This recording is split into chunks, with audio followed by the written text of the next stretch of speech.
Ce programme est financé par les amis et partenaires du ministère de Joyce Meyer.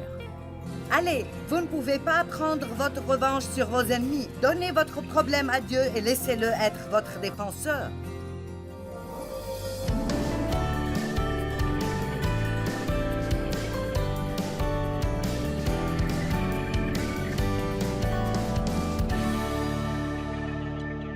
Combien d'entre vous réalisent que parfois nous avons des problèmes dans notre vie, des choses qui nous blessent et ça n'a aucun sens de continuer à faire la même chose encore et encore, mais toutefois nous ne voulons pas nous débarrasser de nos problèmes. Ok, je veux vous montrer un petit clip et nous avons pris l'autorisation de le montrer.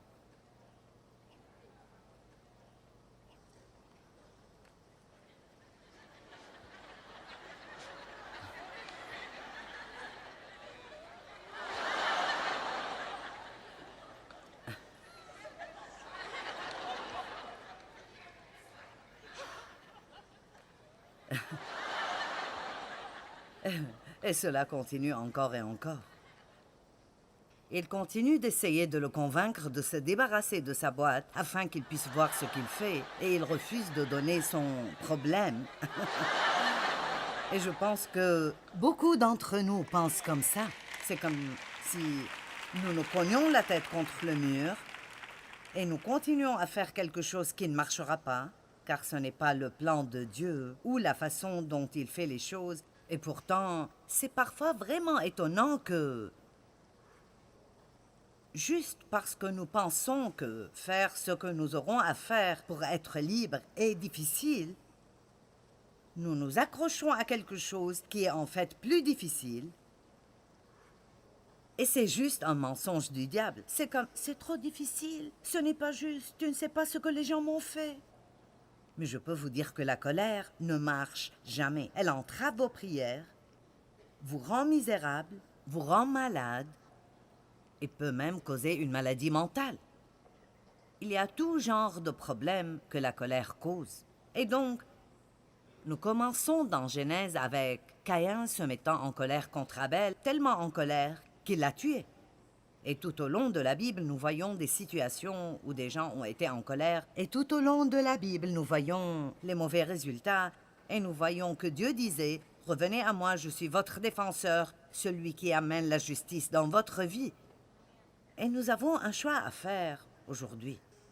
La colère est nocive pour nous. La colère qui n'est pas contrôlée. Parce que, vous voyez, je veux vous rappeler que si quelqu'un vous traite injustement, disons que quelqu'un sort devant vous dans le trafic, le sentiment de la colère n'est pas un péché, il est naturel et normal. Le sentiment de la colère n'est pas un péché, mais ce que nous choisissons de faire avec, ou combien de temps nous choisissons de le garder, c'est là qu'est le péché. C'était vraiment bon pour moi d'apprendre ça parce que je me sentais coupable chaque fois que je me sentais en colère. Je voulais faire ce qui était juste et beaucoup de chrétiens se sentent coupables chaque fois qu'ils se sentent en colère. Mais c'est vraiment une émotion que Dieu a mise en nous quand nous sommes traités injustement. Cependant, la deuxième chose que Dieu nous demande de faire, non seulement savoir quand nous sommes traités injustement, mais ne pas essayer de nous défendre. Ne pas essayer de prendre notre revanche, ne pas détester les gens, ne pas nous mettre en colère et nous énerver, mais de lui remettre ça immédiatement.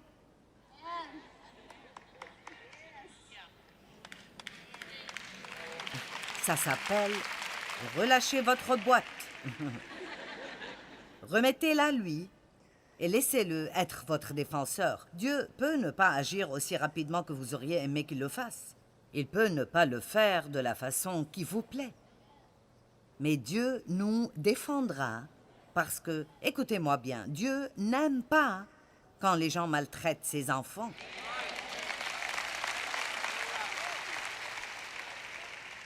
Vous pensez que votre patron se sert de vous et que vous n'êtes pas payé à votre juste valeur et que vous êtes négligé et vous pouvez le haïr tant que vous voulez, cela ne va pas changer quoi que ce soit et ça ne va pas augmenter votre joie. Vous pouvez aller ragoter à son propos, ça ne va pas vous aider dans votre vie, ça ne va pas ajouter de la joie à votre vie, mais vous pouvez prier. Vous pouvez remettre ça à Dieu. Et s'il refuse de faire ce que Dieu lui demande de faire, Dieu vous fera sortir de là et vous donnera un meilleur emploi quelque part où vous serez respecté. Il n'y a rien de trop difficile pour Dieu. Absolument rien de trop difficile pour Dieu.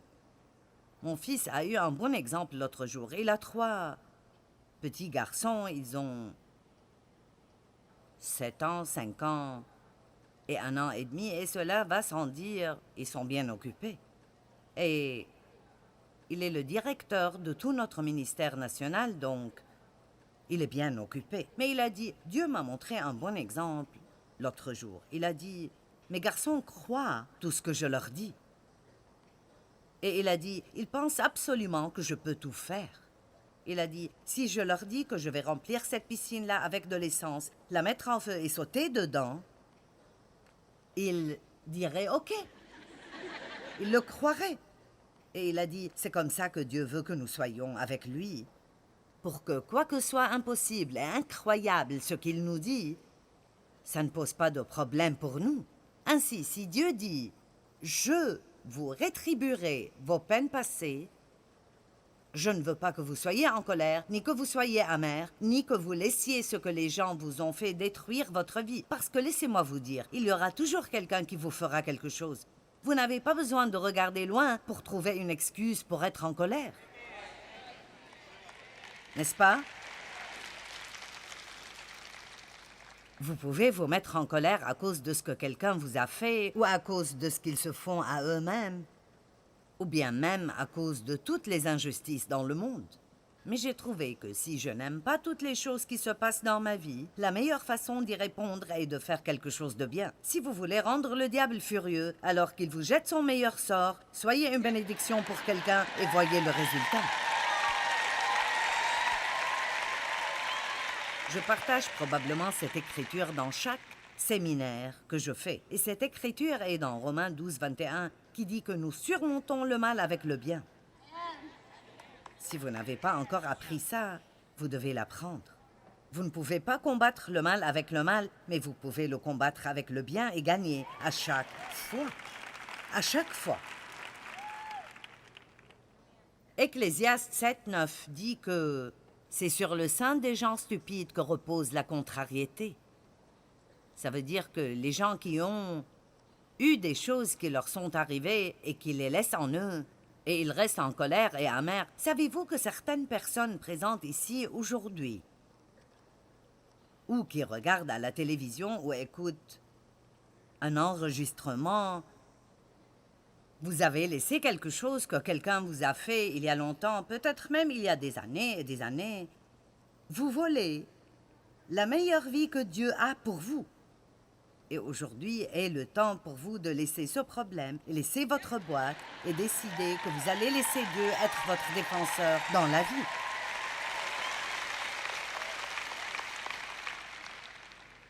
Et s'il n'y a rien qui vous tourmente maintenant, je peux vous promettre que si vous n'avez pas besoin de ce message aujourd'hui, vous en aurez besoin demain ou la semaine prochaine ou le mois prochain. Personne d'entre nous ne va vivre sa vie sans avoir multiples opportunités de devenir amer, irrité et en colère et furieux et vivre une vie pleine de conflits. Aucun de nous va vivre sans avoir l'occasion de faire cela. Mettez-vous en colère et ne péchez pas, dit Éphésiens. J'aime ça, parce que je pensais qu'avoir le sentiment de la colère était un péché. Mais écoutez, la tentation n'est pas le péché. M'avez-vous entendu? Vous êtes tenté de pécher, mais je pense que c'est une grande victoire quand nous sommes tentés de pécher et nous pouvons exercer le fruit du contrôle de soi et dire non. C'est une victoire. La Bible dit que la tentation doit venir. Si vous attendez que la tentation s'éloigne, c'est inutile de prier. Bien, je souhaiterais ne pas être tenté chaque fois que je vois du chocolat. Bien, si vous aimez le chocolat, il faudrait apprendre à regarder le chocolat d'une manière différente. Vous allez devoir le regarder et dire, Je vais te manger si je veux, et si je ne veux pas, je ne vais pas le faire. Tu n'es pas mon patron.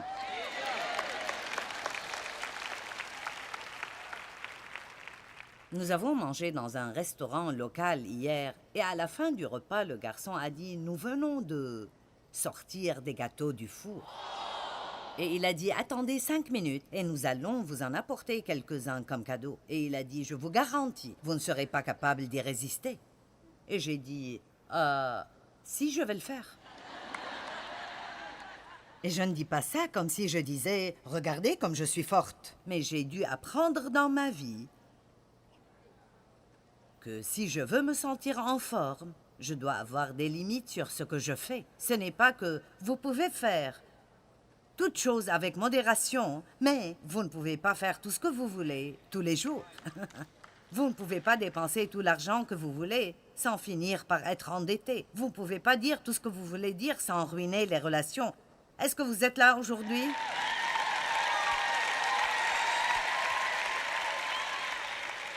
Donc, il y a des tentations partout et nous devons arrêter de penser « Je n'y peux rien et je ne peux pas me contrôler ».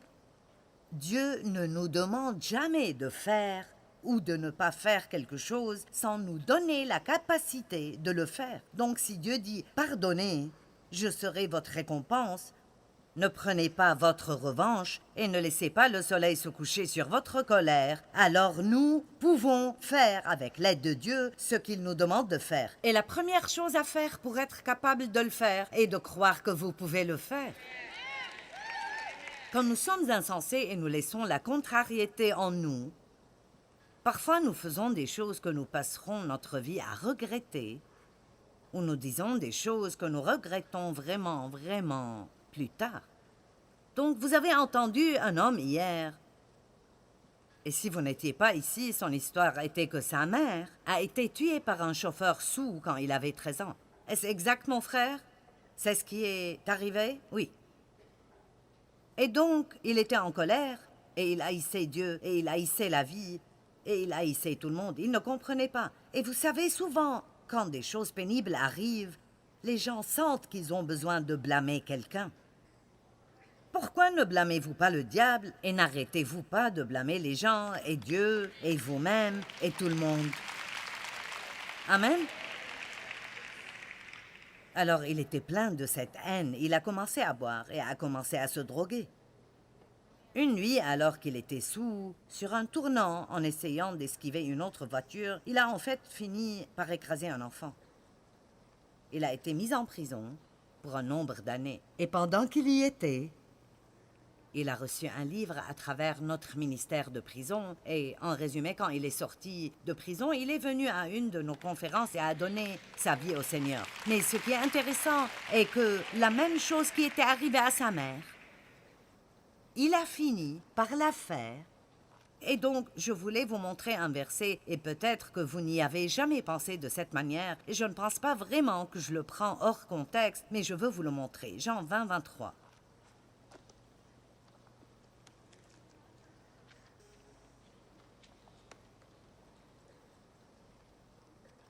Ayant reçu le Saint-Esprit et étant dirigé et guidé par lui, il parle aux apôtres, Jésus avait été ressuscité, il souffla sur eux et leur dit « Recevez le Saint-Esprit. Ceux à qui vous pardonnerez les péchés, ils leur seront pardonnés, et ceux à qui vous les retiendrez, ils leur seront retenus. » Maintenant, laissons cela sur l'écran parce que je veux partager cela de plusieurs façons.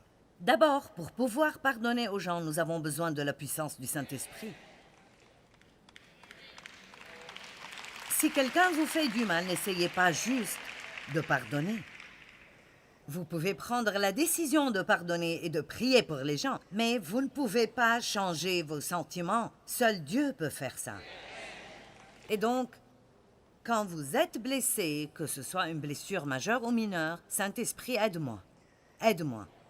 Aide-moi à surmonter cela et à pardonner. N'attendez pas. Plus vous attendez, plus cela va s'ancrer profondément en vous. Plus vous y pensez, plus ce sera difficile de vous en débarrasser. Dès que vous êtes offensé, au moment où vous vous mettez en colère, commencez à prier. Dieu, je ne vais pas vivre avec l'offense ni avec la colère. Aide-moi à m'en débarrasser. Qui voudrait faire ça? Tout de suite. Tout de suite. J'aime ce que 1 Pierre 5 dit, résistez le diable dès le départ. J'aime ça. Ne jouez pas avec le diable. C'est comme j'ai dit hier, ne jouez pas avec le feu en faisant appel à des voyants ou en laissant quelqu'un lire les lignes de vos mains et ne barbotez pas dans ce genre de choses. Nous n'avons pas besoin de rester autour de ces choses qui nous blessent. Faites ce que la parole dit, résistez le diable dès le départ. Je ne vais pas vivre en colère, je ne vais pas rester amer. Saint-Esprit, aide-moi.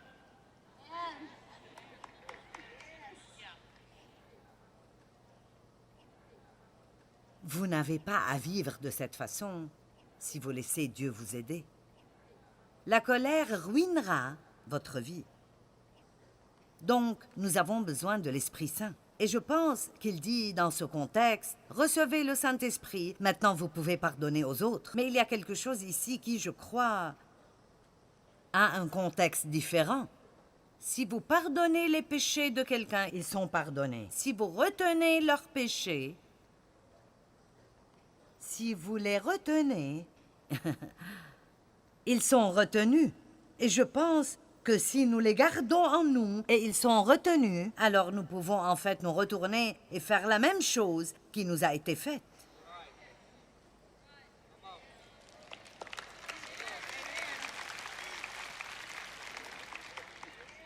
Mon père a abusé de moi, il était colérique, il était difficile. Je détestais la façon dont il agissait. Et à part l'abus, j'ai fini par être aussi dur qu'il l'était, parce que j'avais retenu en moi les effets de ce qu'il m'avait fait. Combien d'enfants ont des parents violents et puis ils deviennent violents? Ou un garçon voit son père battre sa mère et finit par battre sa femme? Vous devez pardonner aux gens, sinon vous allez le retenir en vous. Et si c'est retenu en vous en tant que graine, l'ennemi l'arrosera jusqu'à ce qu'elle devienne un champ bien riche en vous, et vous finirez par faire les mêmes choses ou des choses similaires à celles qui vous ont été faites. Écoutez, quand Dieu nous dit de pardonner et de ne pas vivre en colère, il ne le fait pas pour lui-même, il le fait pour nous. Et si vous voulez avoir la meilleure vie que Dieu pourrait vous donner, non seulement vous avez besoin de pardonner tout le passé, mais tout ce qui va se produire dans l'avenir. Décidez aujourd'hui, je ne vais pas vivre en colère. Je ne vais pas être plein d'amertume. Jacques 1, 19 et 20.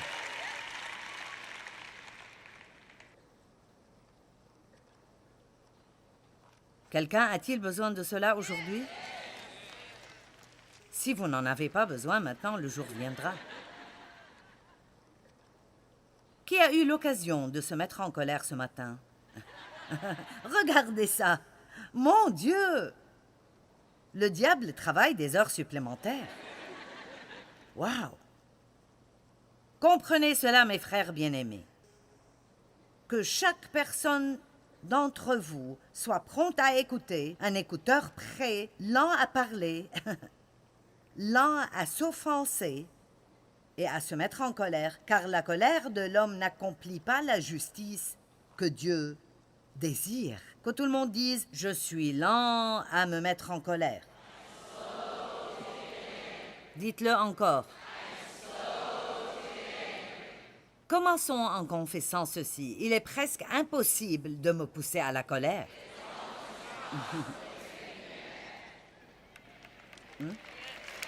Amen. Cela ne semble-t-il pas bon? D'accord. Je suis contente que Dieu est comme ça. Ouh!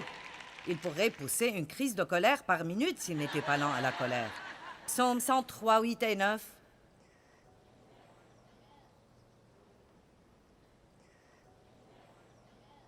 L'Éternel est rempli de compassion. Il est lent à la colère.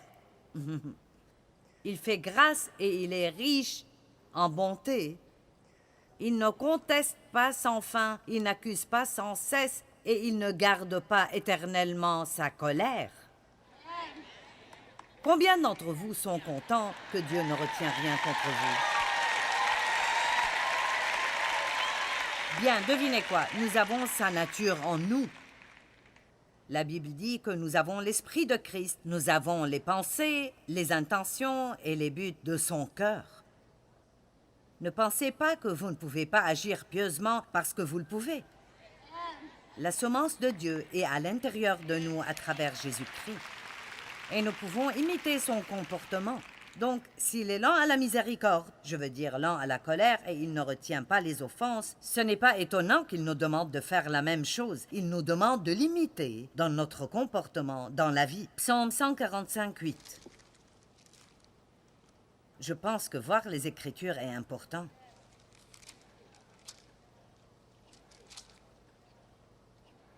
L'Éternel fait grâce, il est rempli de compassion, il est lent à la colère, et plein de miséricorde, et grand par sa bonté.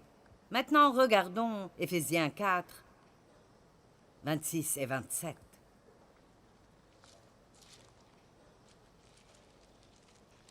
Une chose efficace à faire quand vous vous mettez en colère ou quand vous voulez remettre quelque chose est de trouver et lire toutes les Écritures sur la colère.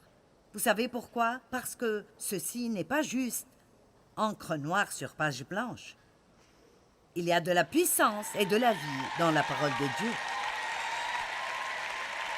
Je dis aux gens que je ne fais rien de fantastique, j'enseigne la parole.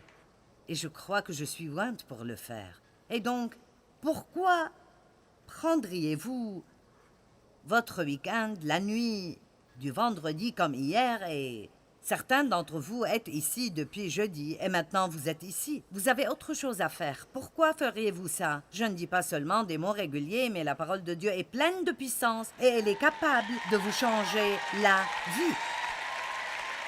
Amen? Alors toujours, quand vous n'arrivez pas à faire ce que vous croyez que Dieu vous demande de faire, courez vers la parole. Passez du temps avec Dieu, parlez avec lui, rappelez-vous combien il vous aime et puis laissez cet amour couler de vous vers d'autres personnes. Verset 26, quand vous êtes en colère, ne péchez pas. Ne laissez pas votre colère, votre fureur et votre indignation durer jusqu'au coucher du soleil. Et j'ai dit quelque chose hier que j'aimerais répéter aujourd'hui. Formez l'habitude quand vous allez au lit le soir de prendre quelques minutes avant de vous endormir, sans faire toute une expédition dans la condamnation, mais simplement de vous demander, est-ce que je suis en colère pour quoi que ce soit ou contre quelqu'un? Et occupez-vous de ça jusqu'à ce que vous puissiez dire au Seigneur, je suis heureuse de dire que par ta grâce, je ne suis en colère contre personne et maintenant je peux aller me coucher. Si vous vous couchez en colère, vous vous réveillerez en colère. Il y a des gens ici aujourd'hui qui se sont couchés en colère hier et vous pensez, oh, est-ce que tu devais parler de ça? Mais voici une des choses importantes. Ne laissez pas d'emprise au diable. Ne lui donnez aucune opportunité. Donc, de nouveau, Dieu dit que quand vous faites ça, vous ouvrez une porte au diable. Ne lui donnez pas ce genre d'opportunité. Verset 30, n'attristez pas le Saint-Esprit. N'offensez pas le Saint-Esprit par lequel vous avez été scellés et marqués d'une empreinte pour le jour de votre rédemption et votre libération du mal et des conséquences du péché à travers Christ. Ça m'attriste de penser que je pourrais attrister le Saint-Esprit. Eh bien, notre relation avec Dieu est tellement précieuse et le Saint-Esprit vient vivre en nous pour nous amener la présence de Dieu. C'est le plus précieux trésor que nous avons. Juste être la demeure de Dieu et avoir le Saint-Esprit vivant en nous. Et la Bible dit, n'attristez pas le Saint-Esprit. Eh bien, ne spiritualisons pas trop la chose. Regardons à ce qui attriste le Saint-Esprit. Le verset suivant, et nous ne pouvons pas le séparer du verset 30, dit que toute amertume, toute animosité, toute colère, toute fureur, toute clameur, tout éclat de voix, toute calomnie, toute forme de méchanceté et toute malfaisance, il ne garde aucun des mots de la colère. C'est comme, quoi que ce soit le titre que vous mettez dessus, qu'il soit enlevé du milieu de vous. N'attristez pas le Saint-Esprit en laissant ces choses demeurer en vous.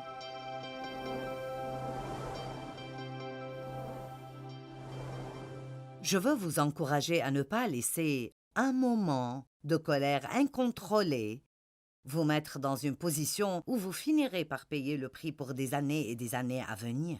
Pensez à certaines personnes qui ont fait de très grosses erreurs dans un moment de colère et ils sont toujours en train de payer le prix à cause de ça. Vous pouvez apprendre à gérer votre colère. Le Seigneur nous a donné l'esprit de discipline et de maîtrise de soi. Ne laissez pas la colère contrôler votre vie. Ne dites jamais « Eh bien, c'est dans ma famille, nous avons tous un mauvais tempérament. » Ne regardez pas la chose comme ça. Dieu dit que le soleil ne se couche pas sur votre colère.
Tôi xa quê